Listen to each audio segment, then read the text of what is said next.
بسم اللہ الرحمن الرحیم۔ محترم سامعین کرام، السلام علیکم ورحمۃ اللہ وبرکاتہ۔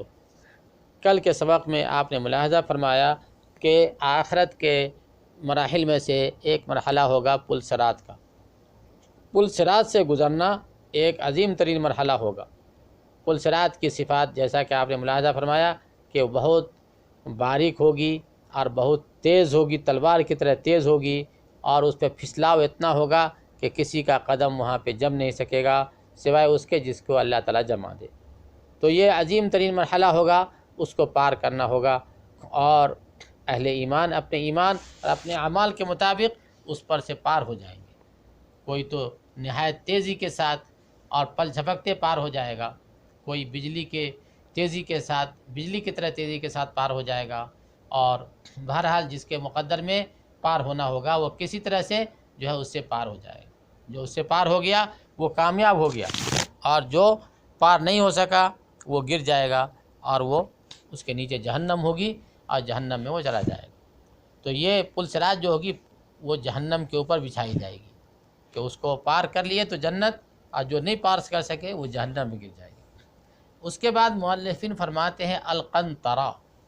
القنطرہ کے معنی بھی پل ہی ہے، لیکن اس کو مؤلف الگ سے بیان فرماتے ہیں، اور فرماتے ہیں کہ ہم یہ بھی ایمان لاتے ہیں کہ مومنین جب پل صراط کو پار کر جائیں گے تو انہیں ایک پل پہ ٹھہرایا جائے گا۔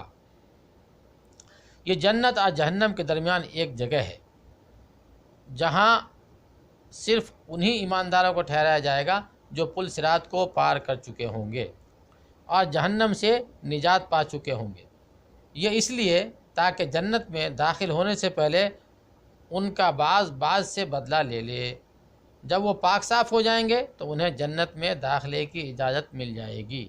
یعنی یہ اس لیے ٹھہرایا جائے گا کہ ایک دوسرے کے دل کو ایک دم سینے کو صاف کر لیں اور ایک دم کلین ہو کر کے جنت میں جائیں۔ کوئی کسی کے لیے کوئی جو ہے عداوت، دشمنی وغیرہ ایک دم ہی کسی کے دل میں نہیں رہے، اور سب ایک دوسرے کو جو ہے معاف کر دیں اور بدلہ لے کر کے ایک دم صاف ہو جائیں۔ تو اس لیے جو ہے اس القنطرہ پہ ٹھہرایا جائے گا، جس کے بارے میں نبی کریم صلی اللہ علیہ وسلم نے ارشاد فرمایا۔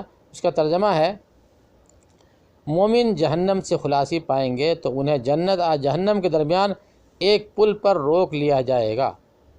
ان کے بعض کے لیے بعض سے مظالم بغیر حق کے کسی کی لی ہوئی چیز کا قصاص لیا جائے گا، یعنی بدلہ لیا جائے گا جو بلا اجازت بغیر ناجائز طریقے سے کسی کا کوئی چیز لے لیا ہوگا، اس کا بدلہ لیا جائے گا جو ان کے درمیان دنیا میں تھے، یہاں تک کہ جب وہ پاک صاف ہو جائیں گے تو انہیں جنت میں داخل ہونے کی اجازت دے دی جائے گی۔ قسم اس ذات کی جس کے ہاتھ میں محمد صلی اللہ علیہ وسلم کی جان ہے، ان میں سے ہر ایک جنت میں اپنی منزل کو بنسبت دنیا والی منزل کے زیادہ جاننے والا ہوگا۔ یعنی ہر ایک اپنی اپنی منزل پہ پہنچ جائیں گے، اور اللہ کے حکم سے انہیں جو ہے اس القنطرہ سے بھی پار ہونا نصیب ہو جائے گا۔